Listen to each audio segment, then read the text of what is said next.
नमस्कार, मैं विकास सिंह और आप देख रहे हैं एक न्यूज 24। महिला विकास मंच के कार्यक्रम में अक्षरा सिंह के मंच पर खान सर नजर आ रहे हैं। जी हां, वही खान सर जो बच्चों के भविष्य को बेहतर बनाते हैं, बच्चों को आईएएस अधिकारी बनाने का दम भरते हैं। जी हां, वो खान सर महिला विकास मंच के पर पहुंचते हैं, जहां पर बीना मानवी के साथ उनकी मुलाकात होती है, महिला सशक्तिकरण की बात होती है और दोनों की जोड़ी किस तरीके से नजर आ रही है। आप तस्वीर पर देखिए कि अक्षरा सिंह के मंच पर जो खान सर नजर आ रहे हैं और अक्षरा सिंह मंच से गायब हो जाती है। जी हां, जहां पर खान सर नजर आ रहे हैं, अक्षरा सिंह का मंच होता है, लेकिन उस मंच पर अक्षरा सिंह ना होकर खान सर होते हैं, महिला सशक्तिकरण का बात करते हुए नजर आते हैं। और क्या कुछ ऐसे में कह रहे हैं खान सर, खास करके वो बच्चों के लिए जो आईपीएस अफसर बनना चाहते हैं, आईएएस बनना चाहते हैं, और महिला सशक्तिकरण पर भी क्या कुछ कह रहे हैं, हम आपको सुनवाते हैं। या कहीं अपना कीर्तिमान हासिल नहीं किया, हर फील्ड में जिस फील्ड में उनको बढ़ चढ़ के हिस्सा देने को मिला है वहां पे उन लोगों ने साबित किया है। अभी आपने 2 दिन पहले की घटना देखे होंगे, जापान में एक बहुत बड़ा विमान दुर्घटना हो गया। उस विमान दुर्घटना में एक बड़े विमान, 2 विमानों की टक्कर हो गई। उसमें लगभग 350 से ज्यादा लोग थे। उन सारे लोगों की सेफ्टी से एक इंसान की भी उसमें मृत्यु नहीं हुई और महिला एयर होस्टेस ने ही सारे लोग को एवोकेट करा के बाहर निकाल दिया। तो महिलाओं को जब जब मौका मिला उन्होंने साबित किया है। आज आप देखिए मेडिकल इंडस्ट्रीज में डॉक्टर, नर्स, कितना बेहतरीन ढंग से महिलाओं को मौका मिला, उन्होंने करके दिखा दिया यहाँ पर। आज वो हमारे मेडिकल सेक्टर की बैकबोन है। हमारी आशा जो आंगनबाड़ी तक चला रही है वो एक लास्ट माइलस्टोन तक पहुंच सकी है। तो जहां भी उन्हें मौका मिला है उन लोगों ने उस चीज को करके दिखाया है। हमारा बैंकिंग सेक्टर हो, आईटी सेक्टर हो, हर फील्ड में ये तो वो सेक्टर है जहां वो डोमिनेट कर रही है, जहां उनका वर्चस्व है। यहाँ पे ऐसा कोई फील्ड नहीं है जहां वो आगे नहीं बढ़ सकी है। उन्हें थोड़ा बहुत क्या है कि एजुकेशन के नाम पे आज भी ग्रामीण क्षेत्र में उतना आगे बढ़ने नहीं दिया जाता है। और बाकी आप लोग महिला विकास मंच वाले अब तो आ ही गए हैं, आप उनके लिए आप लोग लड़ ही रहे हैं, आगे लड़ते रहिए उनके लिए। लेकिन एजुकेशन बहुत जरूरी है, किसी भी महिला के लिए एजुकेशन का होना बहुत जरूरी है। क्योंकि एक पुरुष पढ़ता है तो अपने लिए पढ़ पाता है, क्योंकि वो जॉब में लगने के बाद एक पिता को फुर्सत कहाँ मिलती है समाज के बाद देखने को, माँ ही होती है बच्चे को पढ़ाती है। इसलिए पुरुष के साथ साथ महिलाओं का पढ़ा होना जरूरी है। और हम लोग तो पटना के वो ऐसे जगह से हैं जहाँ की हमारी मेयर भी महिला ही है, और ये बहुत सौभाग्य की बात है यहाँ पर। और इतने लंबे समय से, और आपका भी बहुत बहुत धन्यवाद मैम, आप भी प्रेरणा की एक स्रोत है महिलाओं के लिए, ताकि अगर कोई भी पढ़ लिख के आगे बढ़ेगा तो उसके लिए आज के समय में जो भी महिलाएं आगे गई हैं वो एक प्रेरणा का स्रोत है कि आपको आगे बढ़ने से कोई नहीं रोकेगा।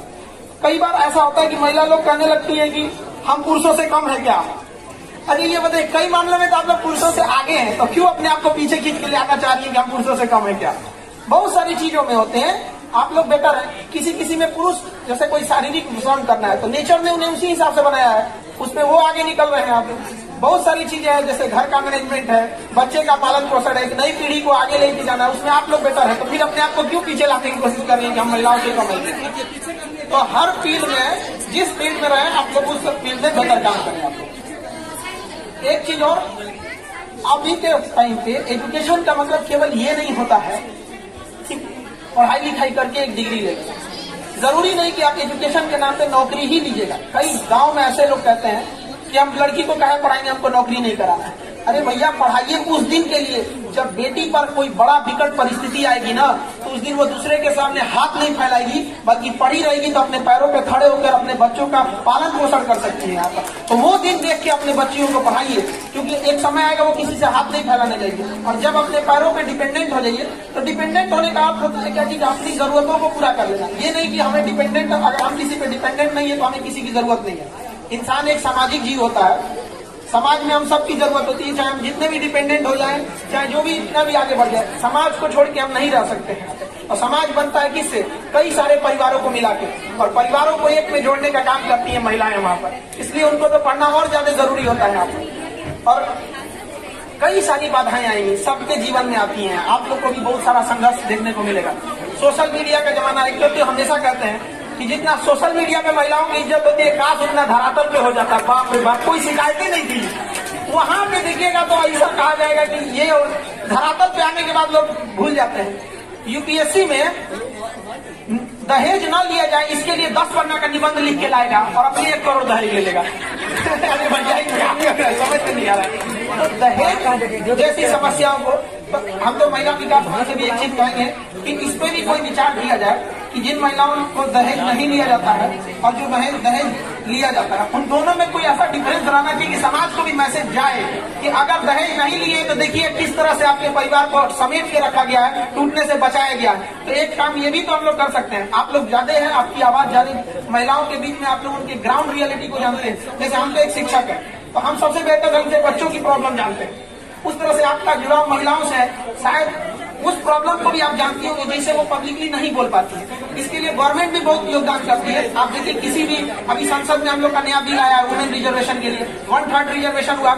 अब जाने अनजाने में आप लोगों ने पता नहीं कैसे यूनिटी ला दिया है कि पूरे नेशनल लेवल की जो भी पार्टियां हैं या जो भी पॉलिटिक्स है वो आपके इर्द घूमता है। किसी की हिम्मत नहीं है ना जितना भी।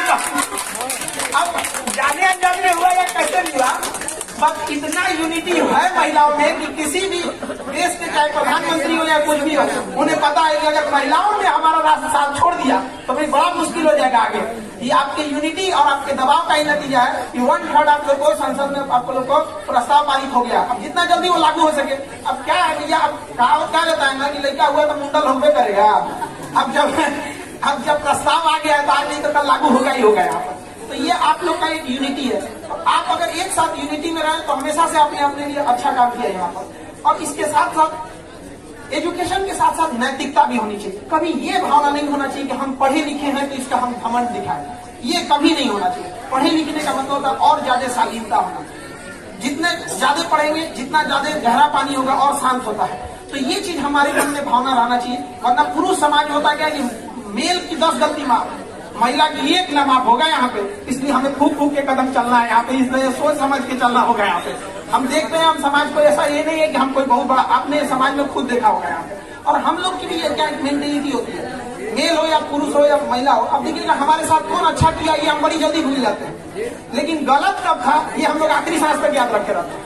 तो इसलिए हम लोग को ये चीजों को भी ध्यान रखना है कि अपनी थोड़ा भाषा शैली हो गई या जब हम पढ़े लिखे हैं तो कई बार हम लोग को थोड़ा सा कृष्ण भगवान भी जहर पीना पड़ा था नहीं, बहुत सारी बातों को सुनना पड़ता रहता है।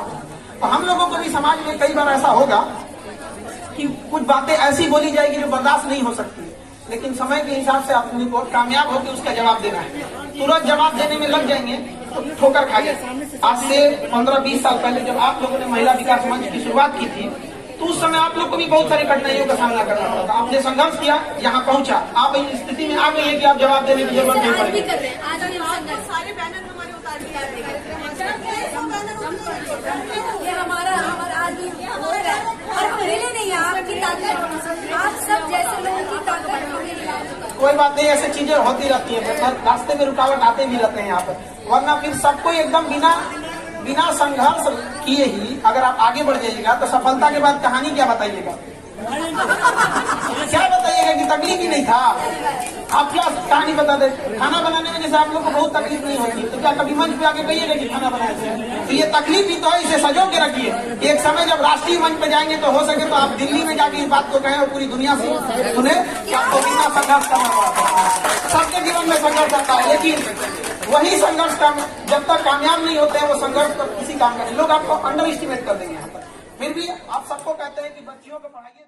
जी हाँ, तो आपने खान सर को सुना कि किस तरीके से खान सर जो है वो तमाम मुद्दों पर बात करते हुए है और सबसे ज्यादा वो महिला सशक्तिकरण पर जोर दिए। जिस तरीके से मानव अधिकार का जो नियम है उसको लेकर महिलाओं पर जिस तरीके से अत्याचार बढ़ रहा है उसको लेकर खान सर चिंतित है और वो बीना मानवी से भी बात किए महिला विकास मंच पर भाषण देते हुए नजर आए। कार्यक्रम के बारे में जागरूकता अभियान फैलाने के लिए कहे और वहीं पर खान सर उन बच्चों को भी मोटिवेट करते हुए नजर आए जो बच्चे आईपीएस अधिकारी बनना चाहते हैं, लेकिन यहां से अक्षरा सिंह जो है वो नदारत रही। अक्षरा सिंह का मंच था और उस मंच को संबोधित करते हुए खान सर नजर आते हैं और अक्षरा सिंह मंच से गायब नजर आती है, जिसके बाद कयास लगाए जा रहे हैं कि मीडिया के भारी भीड़ को देखते हुए अक्षरा सिंह कार्यक्रम क्रम में नहीं पहुंची, क्योंकि जिस तरीके से अक्षरा सिंह का जो अभी विवाद पवन सिंह से चल रहा है उसको लेकर अक्षरा सिंह बचते हुई नजर आ रही है। लेकिन खान सर मंच को संबोधित किए और महिला सशक्तिकरण का बात करते हुए नजर आए। तो ऐसे तमाम खबरों के लिए बने रहिएगा एक न्यूज़ 24 के साथ। अगर आपने हमारे चैनल को सब्सक्राइब नहीं किया है तो चैनल को सब्सक्राइब कीजिए, फेसबुक पर लाइक कमेंट जरूर कीजिएगा। धन्यवाद।